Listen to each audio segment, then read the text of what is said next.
Welcome to the Close the Chapter podcast. I am Kristen Boyce, a licensed marriage and family therapist with a private practice, Pathways to Healing Counseling.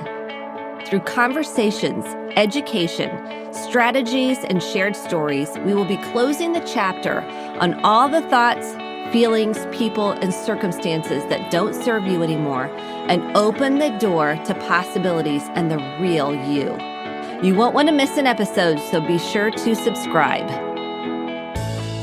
Welcome to this week's Close the Chapter podcast. I was so excited about this interview because this guest sent me her book ahead of the interview. So I was able to devour the book on vacation and really prepare for our talk together. And I love the direction it went. We not only talked about how to heal after loss, but we really went so much deeper into differentiation, individuation, human development. How do we break through codependency?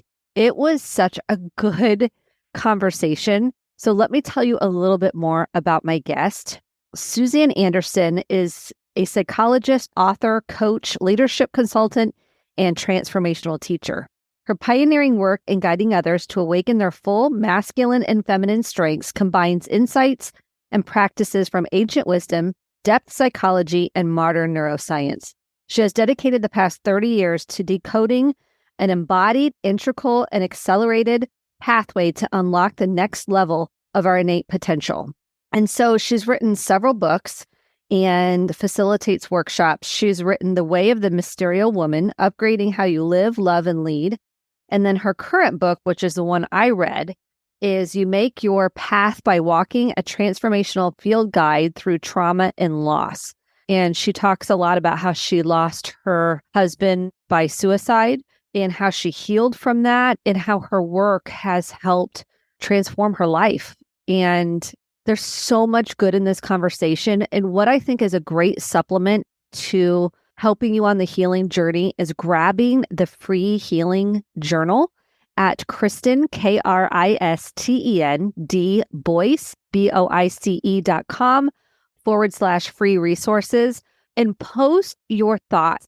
You can tag me at Instagram at Kristen D. Boyce or Facebook or on TikTok, Kristen Boyce. But I would love to hear what you think of this conversation, how it impacted you.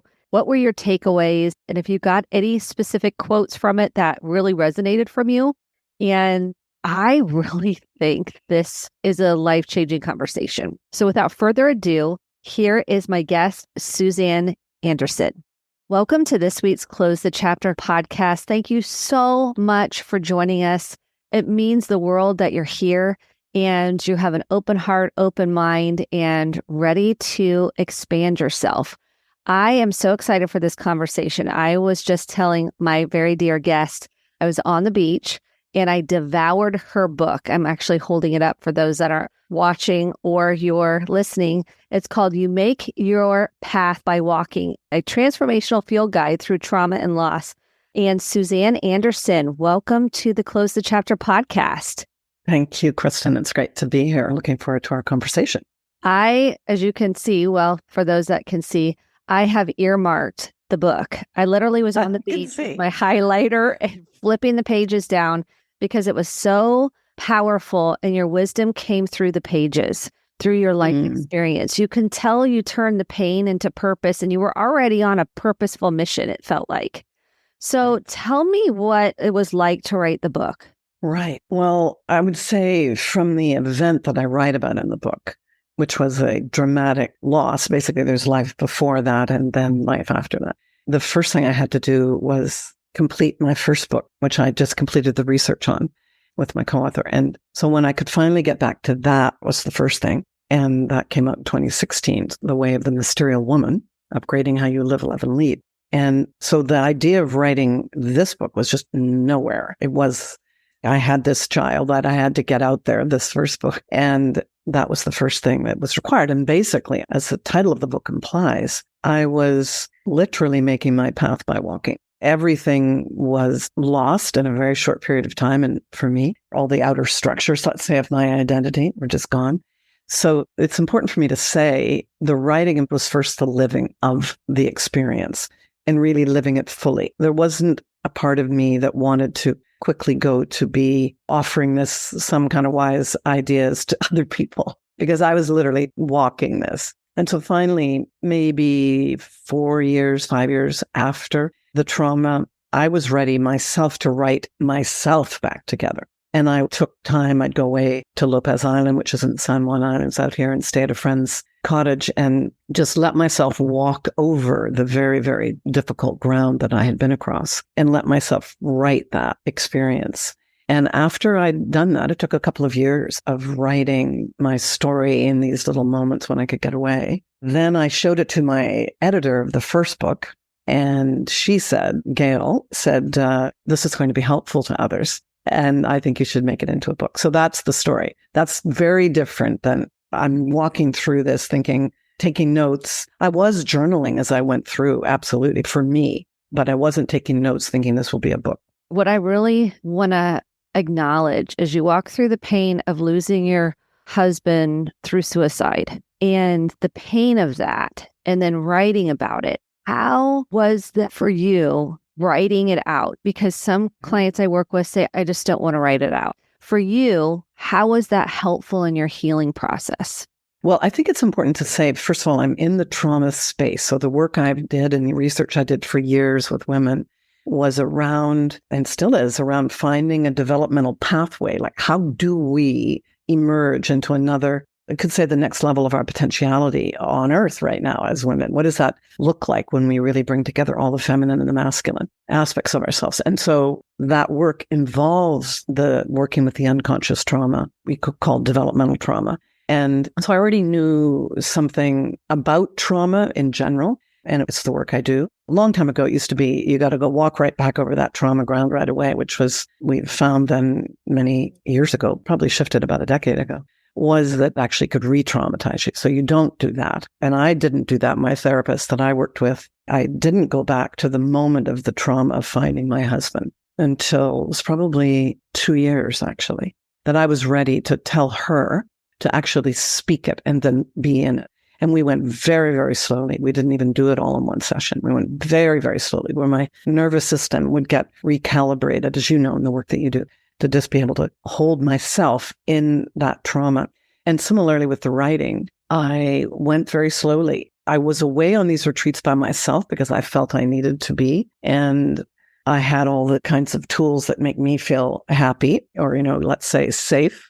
And sage and music and things that could kind of soothe my nervous system. And then I had friends on the other end who knew I was doing it and that I might call if I got too far. So I would say I was well equipped to know how far I could go. And I would just write until I felt, I'm beyond what I can actually, my tolerance, as we call it. I've just gone over that edge. So now I'm going to go out for a walk or a run or a swim or breathe or whatever, because it is hard. And it was hard. It was very hard. But there's something so integrating and maybe even very congruent where you bring the self that walked through the trauma into alignment with the self today, or let's say many years later. That self who's got ground under her can really bring that self that went through the trauma into integration. So that was super important for me. And I would recommend it. I mean, you probably do this with clients. Ideally, you're in some kind of container with somebody else because it can be re-traumatizing. And I find I don't know if you've experienced EMDR, eye movement desensitization or reprocessing or brain spotting. And in some of those situations, for example, we had a school shooting here locally, very shocking. And we were on site processing with the teachers, just regulating the nervous system with the tappers, just holding the tapper, trying to soothe the nervous system, recenter it as much as possible, come out of that fight, flight, freeze, if we could help gain some grounding and some centering. And it was like immediately after. We're not necessarily, and some wanted to reprocess it. Some wanted to tell the story. So I think it just depends, to use your point on developmental trauma, where your nervous system feels ready and what your window of tolerance is. And I love the way you use the tolerance. What could you tolerate? It sounds like you were very connected to your nervous system before. I was, absolutely. I was certainly got more, everything I understood and wrote about it in the first book, I really deeply, deeply lived. So what I knew and understood from the teaching I do, and my own lived experience was profoundly deepened, I'll say that. And the other piece, before I dive into all the things I really want to highlight today, is you immediately asked for support. You immediately had your support system, immediately knew I need support. Walk me through that, because a lot of people are afraid to say they need support or ask for help. Well, I think I would actually say I grew my capacity to receive, even though I knew right away this was way bigger than anything I could handle on my own. And I would need what I would call a resonant field. And it came in really around me in the most amazing way. But I did have to open to another level. I was more of the transformational teacher. I offered everybody else, and this was very different. And I did receive. So I would say my receiving aperture expanded. But I was very clear that to get through this, I would need a loving support. And my women friends came in very fast right around me. They were with me that night. And then my family also, amazingly, they took turns a week each, and they live all over the world. So it was quite a commitment for people. They mapped it all out of who would be with me. And so, yes. And I would say then there's the suicide factor, which I know has a whole kind of shame perimeter to it that can be, sometimes call it the sort of toxic swamp of suicide, because often people leave because of shame. And in David's case, my husband's case, I think that is the case. His business was going to come tumbling down, and there was a real financial failure combined with this terrible tinnitus ringing in the head, which was intolerable to him. So there was shame in the suicide itself. And I had to be very vigilant. And I was about not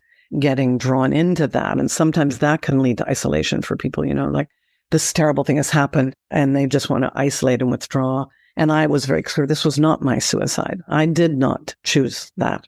I was very much here alive. David chose to die by suicide, not me. And I had to keep making that differentiation for myself. And part of that was having, really a loving embrace around me all the time. When you're so broken open, as I was, the field around you is what you resonate with. And ideally, it's, even if it's just one friend, if you don't have the chance to, I feel very fortunate to have the community I had, but one friend who is, you just know you can count on, who's so loving, who's unconditionally present for you and with you, that can make all the difference.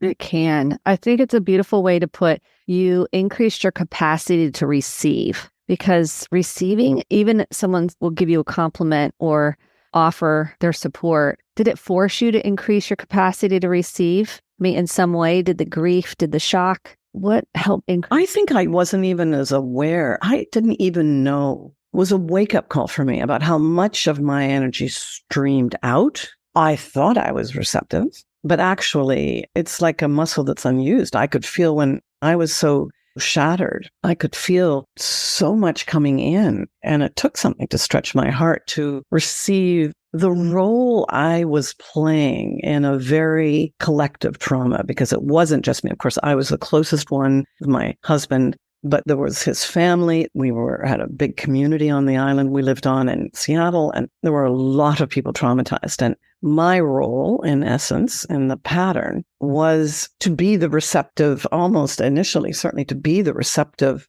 to be able to receive that love, because people wanted to give it. And it was actually healing for them to give it. And it was healing for me to receive it. And that was quite stunning for me to see, where I think before I was more comfortable being the one that was extending. Yes. And so many people can relate to that. The givers, the caregivers, right? In the book, you break out these mythical journey you have, and then you break out different chapters of how the journey transcends itself, which I loved. So I'm going to start with page 49. As you're getting into the journey of walking this path of trying to figure out how to heal from this. So the second paragraph on page 49, for many years, I had coached women through deep change processes. First, always to anchor the capacity to be with what is. I love this because I say this all the time. To be with what is, to be fierce with reality, and to be able to accept the situations we find ourselves in. So much unnecessary suffering comes from resisting the change that is trying to work its way through us. Right. And when you go through a trauma, you go through a shock, one of the pieces is kind of denying the reality of what's happening. You don't want it to be there. You don't want to go through it. You don't want it to be true. Let's say we know the value of denial. There is a value to that initially. The shock especially is so overwhelming. The prefrontal cortex, boom, that's off. And there's a good place for denial because you just can't take it all in. So that's one thing. But then how long you stay in denial is the other thing. In the system that I work with, this developmental pathway I was mentioning, the very first archetype is the mother archetype. And the mother archetype, the sort of core of that capacity for us, is to be able to be with what is, like have the grounded presence to say, this is what's happening. And that was enormously important for me. I knew that already. I knew as much as I could.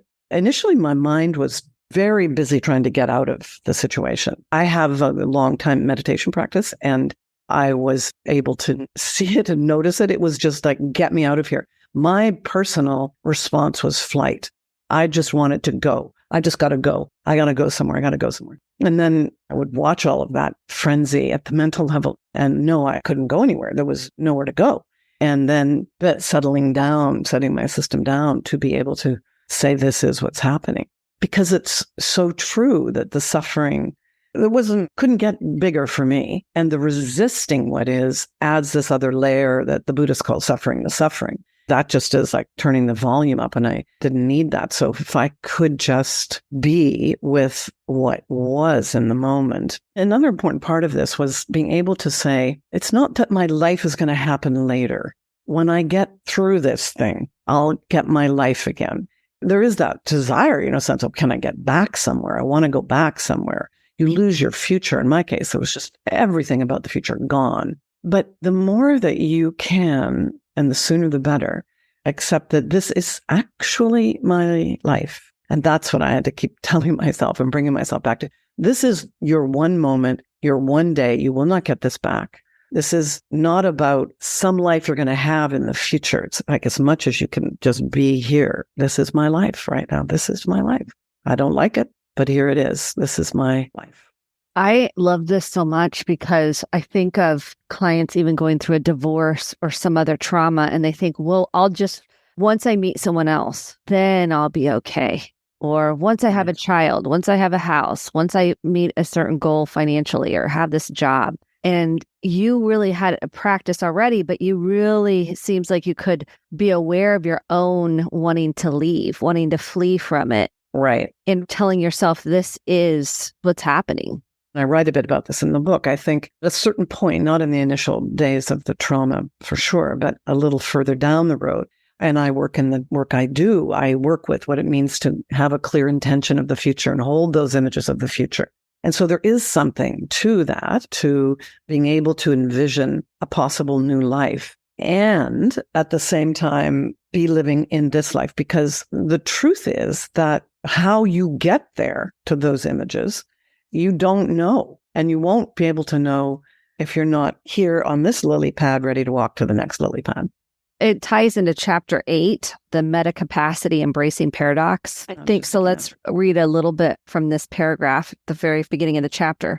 When we are in the mindset of trauma or when life events require us to navigate a huge loss or change, the habitual mind will try to orient with dualistic thinking. This is good, this is bad, this is right, this is wrong. But the capacity we are all being asked to cultivate now goes beyond this limited frame and invites us to embrace a more complex and accurate reality. What if factors that initially seem like polar opposites could be held together long enough to allow something new to arise through their connection? So if we take it a step further, it's not an either or is what you're saying. It's an right, and and this is a complexity of consciousness. And so this is the idea that is the title of the book, You Make Your Path by Walking, that we can go through these incredibly painful, disruptive experiences in our life. They don't have to be like what I did. It can be indeed a divorce or the loss of our health. I mean, we get diagnosed with an illness or illness of a friend or family member. It could be the loss of a pet. There are many losses that we experience as humans. That's just what it is to be human. And that we can go through them in a way that allows us to grow, to actually have more capacity, not less capacity. So the idea of getting back to the person, I want to get back to who I was before this happened, is misguided because there's someone else, you, more of you, and this is what I certainly found, waiting to kind of wake up or come online, to come into expression as you keep walking. But that is going to mean you got to hold one of these capacities that I call embracing paradox, is you have to be able to, or grow the capacity to hold more than just, there are so many paradoxes in the situation I was in. And to limit it, to go to one pole or the other, like everything is, I was betrayed. David let me down, let everybody else down. How could he have done this? I love David. All of the years of our being together gave me the capacity to handle his leaving in the way that he did. How could I hold those together? How could I hold multiple decisions? I mean, real life consequence for me and others around us, decisions required me to be able to hold the complexity and then put them in the cauldron, you could say, and let the knowing about what to do in a situation or what was next come from being able to hold the polarity. You can see how that is useful in the world today. It really is. And I think what I find is this all or nothing thinking, good or bad, right or wrong. I mean, we can go down that. I see it as they didn't even know that you could have an and in both. It's like because what we were taught, or we never even thought about it in a different way. And trauma can keep us stuck at even a certain age, right, emotionally. So maybe there was a trauma that happened younger and you just didn't even see that it's possible to look at it differently, that there isn't this duality, in other words. Right. And it is something I think, I don't know if you know the work of Robert Keegan, who's a developmental psychologist at Harvard, and he's written a number of books that I love. And I've worked with him, studied with him. Basically, one of his books is called In Over Your Head, which is speaking about the way in which people in organizations or parents, or we want differentiated employees, or we want our 14-year-old or 15-year-old to be differentiated. And his point from a developmental perspective, and that's my training is developmental psychology, is no, the teenager doesn't have that capacity yet to be able to have themselves and another in terms of differentiation, let's say. Or the employee hasn't yet grown that capacity. And you're asking them to lead this initiative that they're supposed to have it, then they don't have it. So they're in over their heads. So how do you grow those capacities? And often it is through the difficult things that happen in our lives where we have the chance. I wish there was a way for some of these profound growth moves to happen without it being so painful. But it often just seems to come through events that require us, kind of shake up our status quo, and ask us, as you read earlier in the piece I wrote, to be ready to change.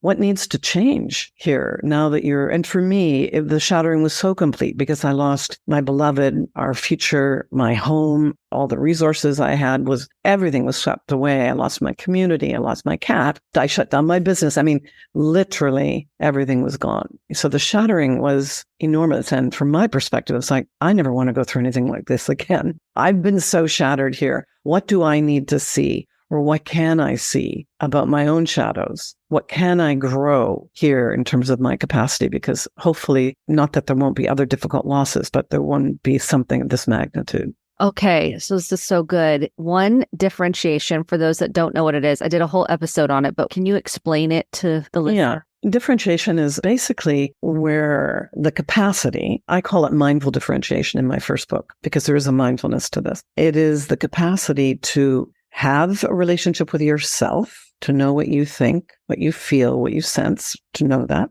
and to be able to take in what another person thinks, feels, and senses without it triggering you because it's different from you. So in other words, I can let you have your experience without it robbing me of mine. And that's really important. Like I can still have myself. I'm landed in my own in relationship to me, and I can take you in at the same time. Now, obviously, children can't do this. This is a developmental move that happens, and it really comes online in the best case scenario. The brain's all wired up and starts to happen in the teen years where there's that identity to the group is really important, but it's very hard there, of course, because mostly you just want to do whatever the group is doing. But that's one end of the spectrum where you, for the first time, can start to know what other people have wants and needs, not just you. And then later in the 20s, you start to build the fabric of what that could be. But many adults, sadly, it's something we don't really teach or we don't keep reinforcing. Obviously, you do in your practice. But this, we have to grow. This is something we just keep growing more capacity to differentiate. Beautiful. I love how you worded that and explained it, because you're able to have your opinion. Someone else can have their opinion and you're okay. You can tolerate that. You're not less than, you're not disconnected. It's okay. And something new comes because in a creative conversation, when you can regulate yourself and you don't get dysregulated, which is when you, and we all get triggered still. I get triggered. So we all do. That's human. We're in the human body. First of all, we recognize it faster when we've done some of our own personal work. You know, whoa, I'm getting dysregulated here. Something is really bugging me here, and you know to address that. And if you're able to do that and the other person's able to stay regulated, something new in a conversation, let's say, or in a relationship can emerge when you're not leaning in too far or leaning out too far. Yes, I love how you put that. And I think the other thing is it's not threatening to your sense of self and connection and belonging. You know you're okay. They have a different opinion and you're still okay. It's not threatening to the bond, right? Connection. Right. And the threatening would be, again, you'd know that by this sort of triggered experience. You might recognize, or individuals will recognize, I tend to want to fight. I tend to want to flee. These fight, flight, freeze. I just go frozen or fawning, this tendency to just make you feel better if I possibly could. You'll notice the more mindful you are, the more you'll notice what your particular strategy is. And the thing is that it's a great strategy. The point of that strategy was to keep you safe, right? To get you love, safety, and belonging when you were younger. Call it an adaptive strategy. It was a wise child. Okay, I'm going to take my voice and put it back here because it's not safe. I have my point of view and I get in trouble. And then you get to be an adult and you want to have your voice. And there's no way you will be able to have your voice, for example, if you aren't willing. First of all, don't notice how you get triggered when somebody has a strong, powerful expression that you're sitting with, someone with power. And then you are able to regulate yourself and slow yourself down and not just withdraw in this example, but actually go, what do I think right now? And maybe sometimes you even have to go away from the powerful person with the strong voice to find your own voice, but that's a move in the right direction, for example, of differentiation. Yes, I love that. I was curious, when David died, how differentiated do you think you were? And then what has that been like in your healing process when we look at differentiation? I think I was pretty differentiated. In fact, I would say David and I had a very beautiful relationship, actually, and respected each other a lot. So we were both able to, it was rare that both of us would get hijacked, let's say, the amygdala hijack when you get emotionally overwhelmed by something, and you get into a fight and you're both blown out. Usually one or the other of us would stay the adult when the other one would go into the child. So we were pretty good at that. But what I'm noticing now is, this is the spoiler alert for the book, but I do meet somebody else in the many years later. And in that deepening relationship, and we've been working on the next layer, I'd say, of my own differentiation. And I think maybe there are ways in which with David, our lives were so we had our very own worlds. I ran my women's leadership business and did my programs in the universities, and David ran a Indonesian antique furniture business, and they're very different. And I can see that I'm growing, and I personally feel individuation and differentiation and becoming more myself, that's individuation, in relationship with others, differentiation, is a lifelong journey. And I'd say with my new partner, it's good work for me. What I bump into is slowing myself down to really hear him, and the part of me that's supposed to roll right over and just keep on moving. And that comes out of, I think, a fear that I'm going to hear something I don't want to hear. So I think I'm growing more of that capacity now to bring more of myself and really take in more of the other. Yeah, that's beautiful. One of the things that I love about you is your insight into your self-awareness And that's the gift you. that keeps on giving. I think you can teach from that. And I don't mean teach as in a hierarchy. I mean, it comes naturally and flows through you. And I did get that sense in the book, just to kind of acknowledge what you're saying, that you were differentiated from David. So that's interesting how new relationships can bring out, right? We all know this. Different relationships can bring up different parts of us. There may be a more undifferentiated part that comes out relationally with different people. Totally. Absolutely. And that can happen in work. That can happen in a new collaboration. And the main thing, the big thing is not to see it as wrong. It's like, oh, wow, this is a new field of growth, a new opportunity, you could say.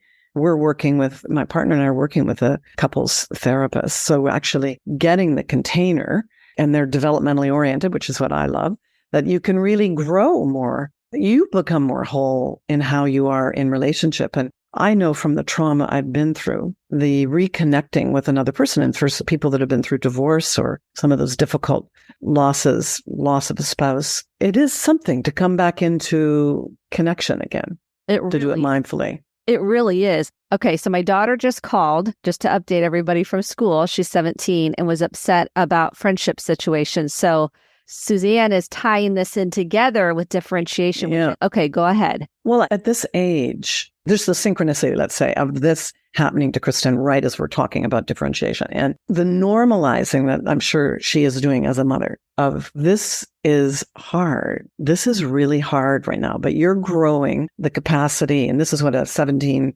17, 18-year-old is doing. They're growing the capacity to have themselves and love somebody else and come, be in the love, no love, let go of love. And those sort of probably all remember that one, our first love that ended, or all of that are developing the muscles, could say, of differentiation, where the invitation for her, of course, is to just keep coming back to herself, the self-regulation, that like, I'm okay. I'm all right. It's okay. There's that person over there that, just say as an example, at that age, it could be the boyfriend that is now with somebody else, or at least looks like that. How do you stay connected to yourself and sometimes I call it stop playing on both sides of the court, where I hit my ball, I'm on this side, and then I got to run over and I make up all the stories about what the other person is experiencing on the other side, and just stay with yourself. And sometimes it's so intense that you do have to not be in the space a little bit while you're building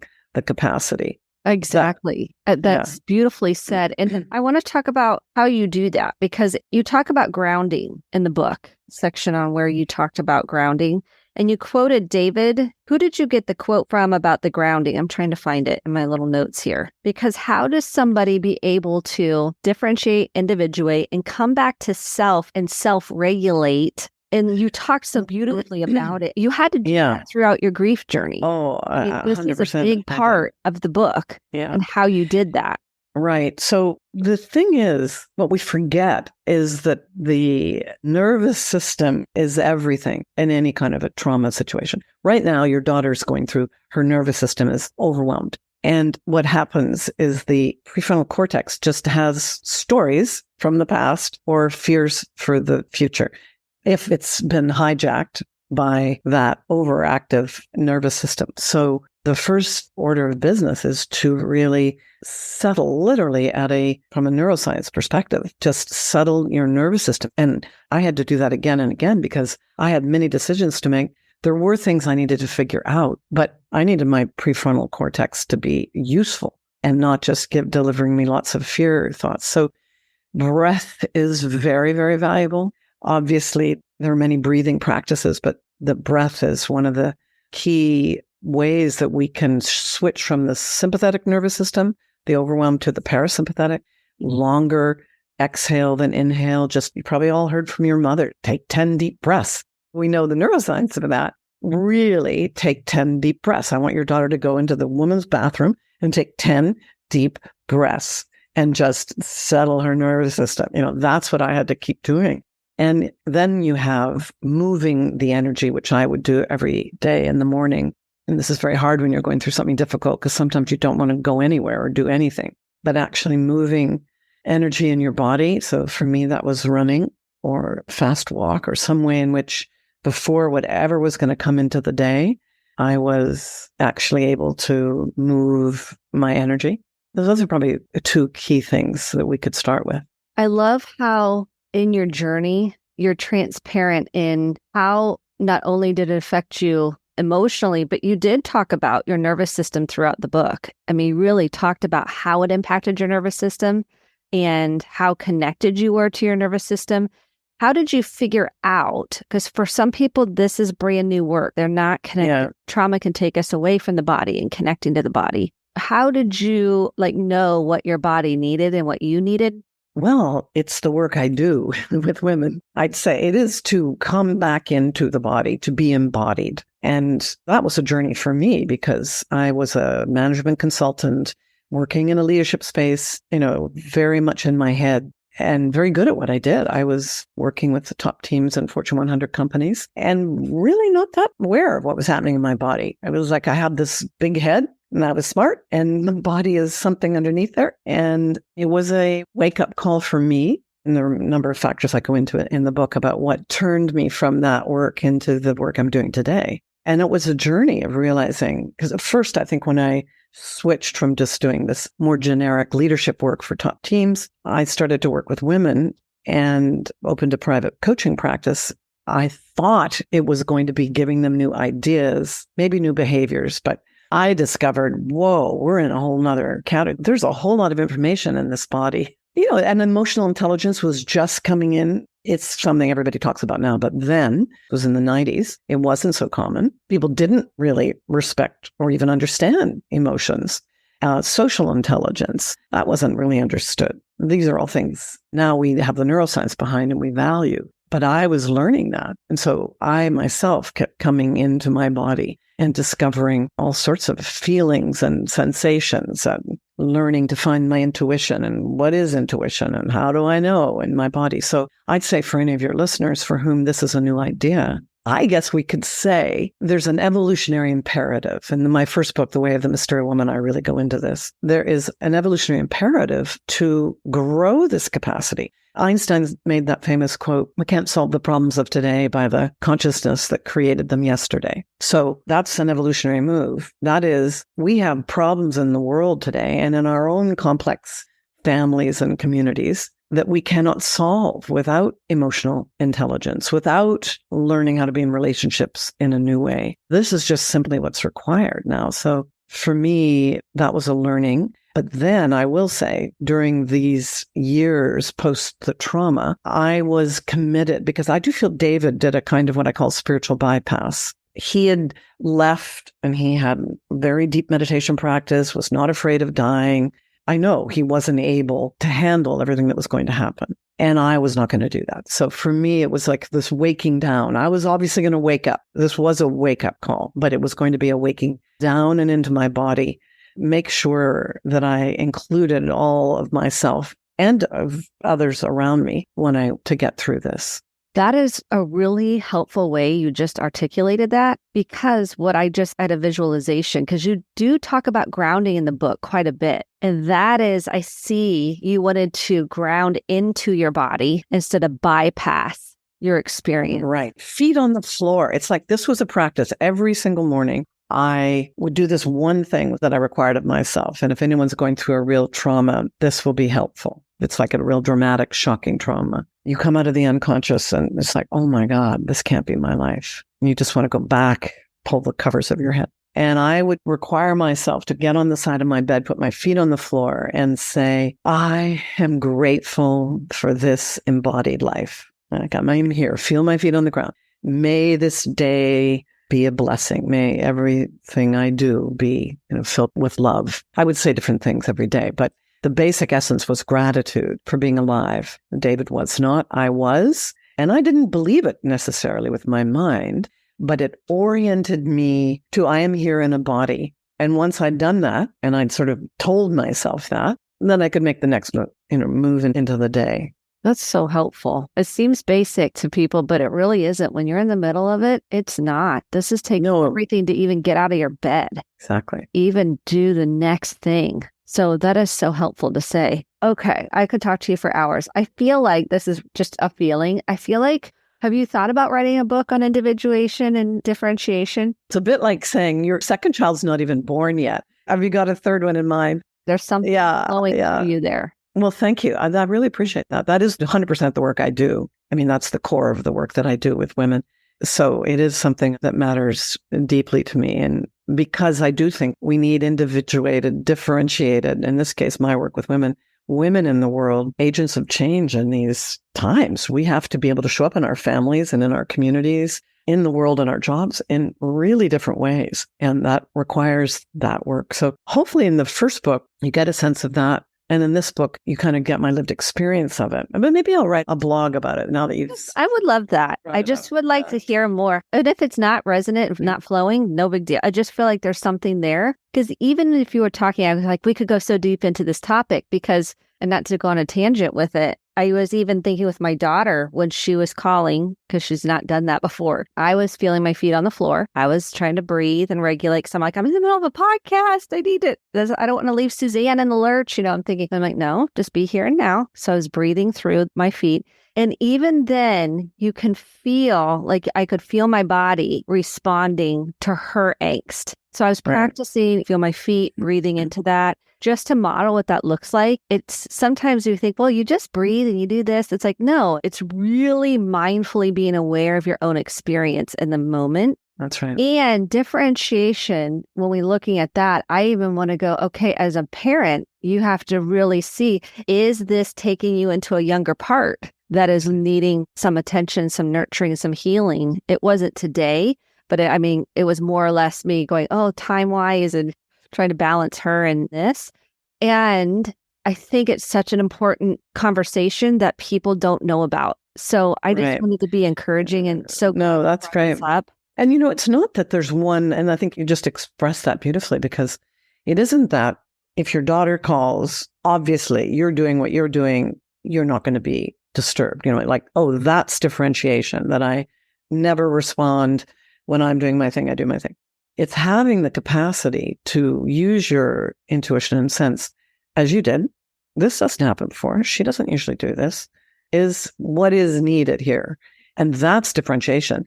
Now, then it might be maybe the next level of that is where she wants to talk right now. And you say, I cannot do that. I will talk to you after I'm done. That's differentiation. And then differentiation is when you do not take on her anxiety. Now have that running in the background.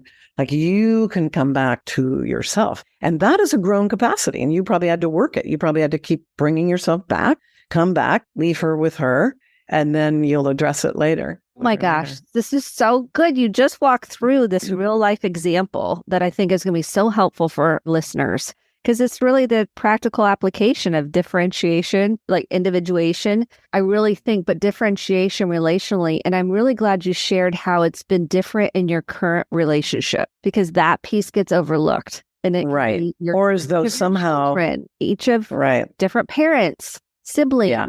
Often I say when women enter into my program, sometimes they come in thinking, I've got to leave this marriage, or I'm already, it's falling apart, or the job or something. And I always say, if you don't have to do anything right now, don't do anything, because often wherever you go, there you are. And so if you don't use the fire of this circumstance, which could be, say, very heated in your marriage or heated in a job, to differentiate, to find out, use it now then. And I've had many people, women who I've worked with, do that. And it was still maybe correct for them to make the change at the end of the program that I run, but they do it in a completely different way without burning down the whole barn at the same time. And also sometimes it wasn't the thing to leave, that it was actually they were trying to wake up. Something was coming alive in them, and they make it about the person out there that's keeping me from being me. But once you discover you more, then you can see if you can have often the partner actually does want more as well if you've grown yourself up a little bit. So true. Because oftentimes I'll tell people, you're just going to take that into other relationships. It's going to be a pattern if we don't stop, center, start really getting connected to where we're feeling that if I don't please this person or they are XYZ, then I can't speak my truth. I mean, sometimes that could be the case, but some people will say, well, I just can't do that with this person. And maybe that's true or not true. But the exercise of exploring the depths within the self is what I hear you saying. Absolutely. Unless there's obviously domestic violence or something along those lines. Mm-hmm. Yes. This has been so powerful. Is there anything we didn't cover that you thought would be important for the listeners? Well, lots of things. That's why you should buy the book, everyone. You definitely need the book. I mean, I've got the thing highlighted and we didn't even get to everything. No, we certainly did not. No. It comes out on June 13th. I don't know when this will come out, but you can pre-order it now or you can get it when it comes out on June 14th. Is when this will air. Okay, so the book will be available. You'll be able to go right away and get it. That's awesome. I think where we've kind of gone in our conversation, I would just want to underline, which is these are just such incredible times and incredibly difficult times on the planet, but also incredible times, asking us all to grow up. And if life brings you a situation, that difficult, traumatic one or loss, which is what this book is about, then really there is, and this is what I hope this book can be. I call it a field guide. Like, I'm not telling you exactly where to go, but it's like with the birds. Oh, there's that kind of bird. There's that kind of bird, and field guide. Sort of show you some trail markers on the way, and that you could use the times to really be a kind of evolutionary updraft, like wind under your wings, kind of helping you to, in fact, become more whole, have a life that you maybe wouldn't even be able to imagine. And in the time of the sorrow of the loss, that is understandable, but it's possible. And your very commitment to making your path by walking in this kind of way, that I would say a way of staying true to yourself, a loving, open heart to the world, is making a difference in these times. Just that. You don't need to write a book about it. You just need to live it honestly. So that's probably what I'd say. And then I maybe to say to be so compassionate with yourself. We tend to be compassionate with everybody else, but when you're going through something really difficult, and I did that every day, just this hand over heart, kind of like, oh, this is so hard right now. This is really difficult. And can I be gentle with myself? Can I be kind to myself? Is a beautiful thing to remember. Really is. Thank you so much. Where can people find you? If this conversation really resonates, they read your book, where can they find you? My website is mysterialwoman.com, MYSTERIAL woman.com. Instagram is Mysterial Woman, Facebook, Mysterial Woman, LinkedIn, Mysterial Woman everywhere. And you can find out in the first book and the second book what the word mysterial, I can proudly say I invented it because I didn't have a word to describe what I was seeing. This beautiful new way of being that I was seeing arise in women that I'd worked with through our programs, and this ability to bring together the mystery and be with ambiguity and all these things. You can find out more about that. And on June 22nd, I have an event, a sort of book launch workshop at East West Bookshop, and it'll be online, so available to anybody, anywhere. It'll be on the website. You'll see a link to that, and you can sign up for that if you're interested to just drop in with me for 90 minutes, a little bit deeper. Get on my mailing list and see what's coming. Mm-hmm. I love that. That's exciting. Congratulations. I loved the book. So go out and grab You Make Your Path by Walking.